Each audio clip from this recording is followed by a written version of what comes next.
महाकाय सूर्यकोटि समप्रभ निर्विघ्नं कुरु मे देव सर्वकार्येषु।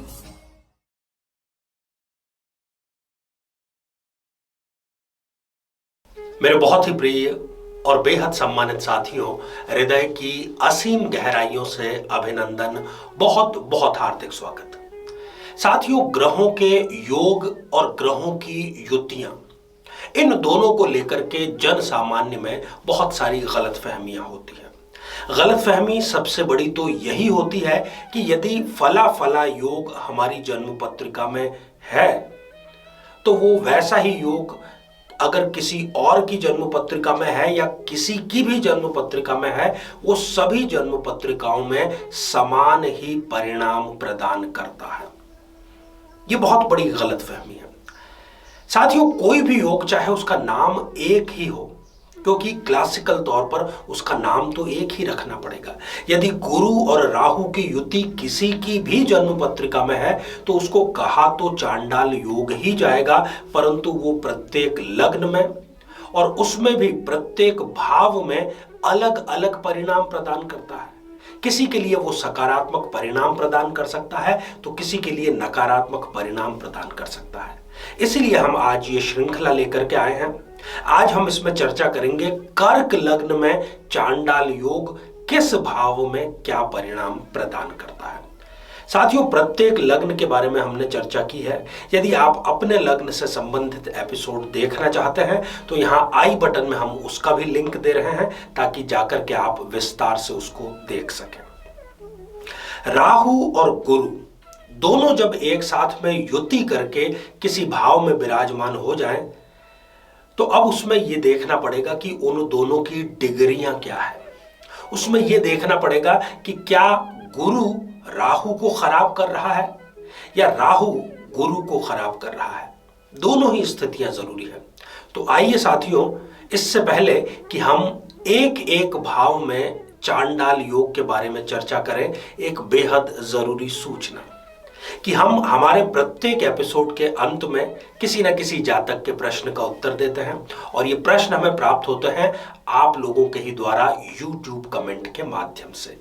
जब भी आप अपना कमेंट लिखें उसके ठीक पहले #आचार्य चंद्रकांत इस शब्द का प्रयोग जरूर करें और साथ ही बेहद आसान सा प्रश्न जो इसी एपिसोड से संबंधित है, इसी एपिसोड के अंत में आपसे पूछा जाएगा, उसका साथ में सही उत्तर होना जरूरी है, क्योंकि हम केवल उन्हीं कमेंट्स को शामिल करेंगे। यदि आपके कमेंट का उत्तर मिल जाता है तो कृपया कम से कम 6 माह तक दोबारा कमेंट न करें। किसी दूसरे जरूरतमंद व्यक्ति का नंबर इसमें आसानी से आ पाएगा। यदि एक ही व्यक्ति, 2 व्यक्ति या कुछ व्यक्ति ही बार बार कमेंट करते रहेंगे तो ये कोई ठीक बात नहीं है। तो आइए साथियों, बिना किसी देरी किए जन्म पत्रिका के माध्यम से कर्क लग्न में चांडाल योग क्या परिणाम प्रदान करता है दृष्टिपात करते हैं। साथियों, ये आप जो स्क्रीन पर एक जन्म पत्रिका देख पा रहे हैं, 4 नंबर से ये जन्म पत्रिका प्रारंभ हो रही है, इसलिए हम इसको कहते हैं कि ये कर्क लग्न की जन्म पत्रिका है। सबसे पहली स्थिति, यदि यहां लग्न भाव में ही गुरु और राहु दोनों युति करके विराजमान हैं, गुरु यहां पर यदि विराजमान है तो आप देख रहे हैं कि हंस नामक पंच महापुरुष योग का बड़ा ही सुंदर निर्माण हो रहा है, परंतु राहु यहां पर अपने शत्रु के घर में आकर के बैठ गए हैं। ऐसा जो व्यक्ति है, आप देखेंगे कि वो सरकार में बड़े ओहदे पर प्राप्त जरूर होता है, वो किसी बड़े पद को प्राप्त जरूर करता है। यदि वो सिविल सर्विस की तैयारी करता है, क्योंकि उसके माध्यम से ही ये संभव है, तो कम से कम उसको 2, 3 या 4 अटेम्प्ट भी देने पड़ते हैं। पहले अटेम्प्ट में उसको कभी भी सफलता प्राप्त नहीं होती है, परंतु चाहे वो यूपीएससी की बात हो या किसी राज्य सेवा आयोग की बात हो, ऐसा व्यक्ति गजेटेड अधिकारी अवश्य बनता है। साथियों, द्वितीय भाव, यदि इस द्वितीय भाव में गुरु और राहु विराजमान है तो ऐसा व्यक्ति फिजूल खर्च बहुत ज्यादा करता है। और वो उसको जस्टिफाई भी कर देता है। उसके घर वाले या आसपास के लोग उसको कहेंगे कि आप बहुत ज़्यादा फिजूल खर्च करते हैं, तो फिर आप देखिए कि वो ऐसी सफाई देंगे कि आपको वो लगेगा कि हाँ बिल्कुल सही खर्च ये कर रहे हैं।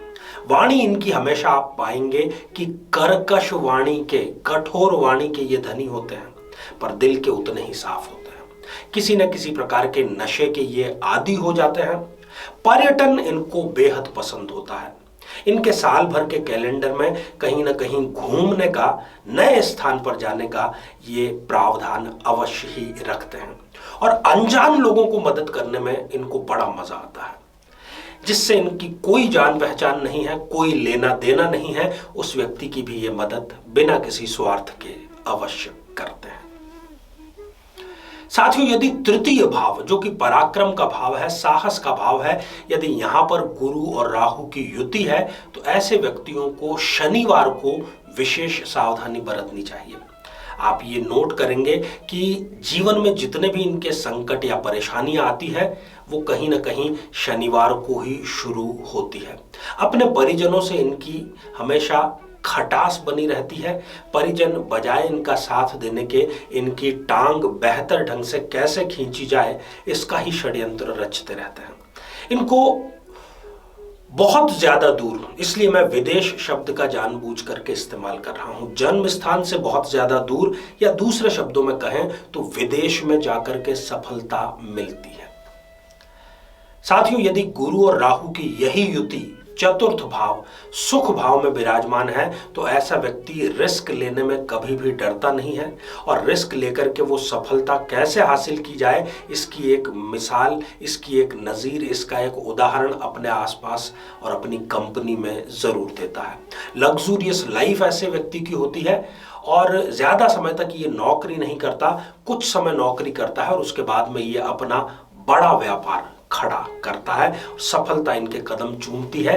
नेतृत्व क्षमता, लीडरशिप क्वालिटी इनके अंदर कूट कूट कर भरी हुई होती है।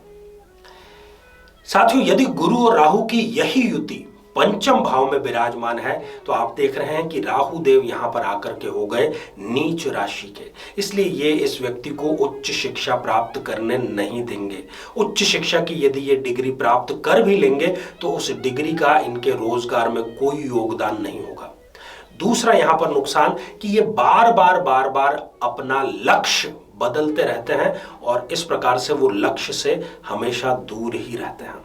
संतान प्राप्ति में भी ऐसे व्यक्ति की बाधा तब और भी बढ़ जाती है यदि वो बिना कुंडली मिलाए विवाह कर बैठे तो।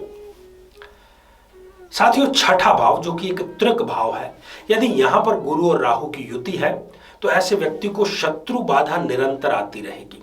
उसको शत्रु ऐसा समय देंगे ही नहीं कि ये फ्री बैठ सके, इत्मीनान से बैठ सके, हमेशा इनके पीछे पड़े ही रहेंगे। बीमारी भी यही कार्य इनके करेगी, परंतु यहाँ पर ये जो युति है ये इनके बहुत कारगर आएगी दोनों ही कार्यों में। ना तो बीमारी इनका कुछ बिगाड़ पाएगी और ना ही शत्रु इनका कुछ बिगाड़ पाएंगे।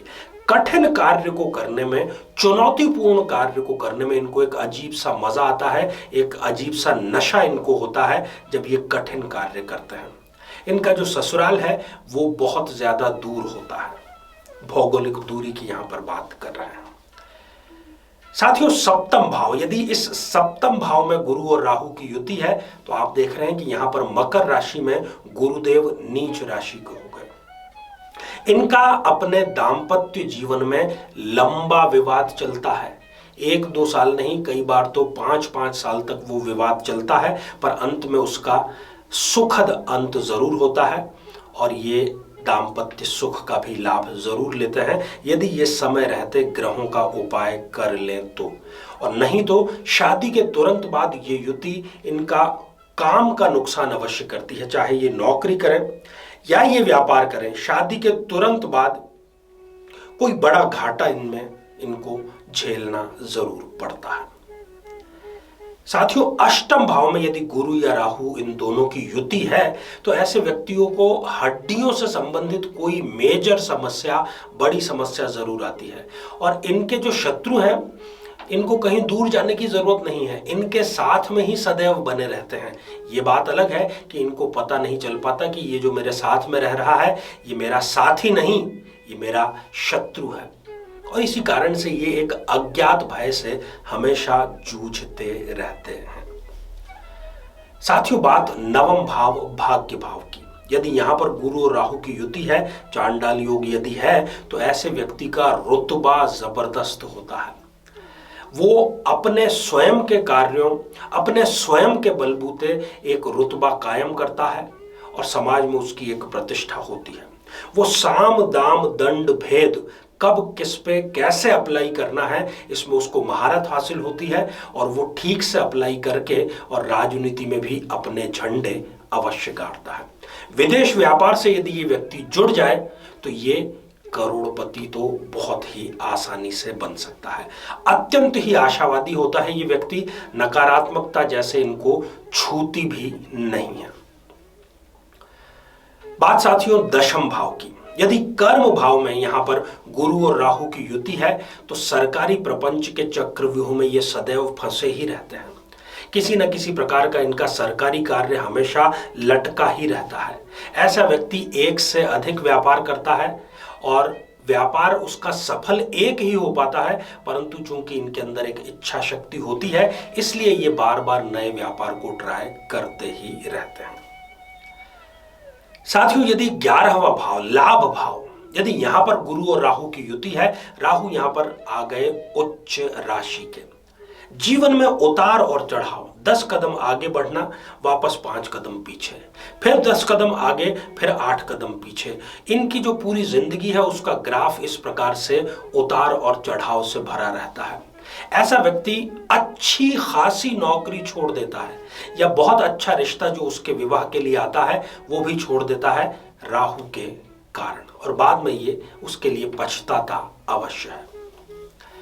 साथियों, यदि व्यय भाव 12th हाउस यहां पर गुरु और राहु की युति कर्क लग्न में है तो ऐसा व्यक्ति मेहनत बहुत ज्यादा करता है, परंतु उसकी वो सारी की सारी मेहनत व्यर्थ ही चली जाती है। फिर उसका ध्यान जाता है आध्यात्मिक जगत पर, स्पिरिचुअलिटी पर, परंतु वहां पर भी वो मेहनत करता है, वहां सफलता उसको नहीं मिलती, वहां से भी वो अपने कदम वापस खींच लेता है। गलत संगत की वजह से ऐसे व्यक्ति को व्यापार में बड़ा नुकसान होते हुए अवश्य ही देखा जा सकता है।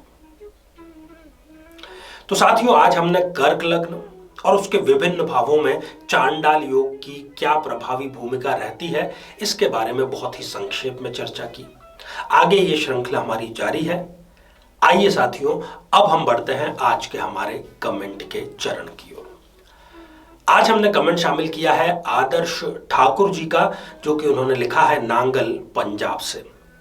आदर्श जी, आपने पूछा है कि फाइनेंस वित्त के क्षेत्र में आपको आगे बढ़ना चाहिए या नहीं। आदर्श जी, आपके लिए वित्त ही आदर्श क्षेत्र रहेगा। आपकी जन्म पत्रिका में बुध जो है वो कर्मेश है और धन भाव में विराजमान है, और बुध जो है वो व्यापार और वित्त और फाइनेंस के अधिपति है। इसलिए आप आंख मूंद करके फाइनेंस के क्षेत्र में जाइए, सफलता आपके कदम अवश्य चूमेगी। अब साथियों, आज का बेहद ही आसान सा प्रश्न। आज हमने चर्चा की कर्क लग्न की, चर्चा की चांडाल योग की। सिंपल सा प्रश्न यह है कि गुरु किस राशि में उच्च के माने गए हैं। आप सभी स्वस्थ, समृद्ध और शांतिपूर्वक जीवन व्यतीत करें। नमस्कार। जीवन में किसी समस्या का सामना कर रहे हैं, जैसे कि शादी में देरी होना, पति पत्नी में मनमुटाव या तलाक तक की नौबत आ जाना, संतान का प्राप्त न हो पाना, नौकरी या धन प्राप्ति में बाधा आना, जीवन के प्रत्येक क्षेत्र में किसी न किसी प्रकार की बाधा आना, तो आज ही अपनी जन्म पत्रिका का संपूर्ण विश्लेषण करवाएं और पाएं समस्या से सदैव के लिए मुक्ति।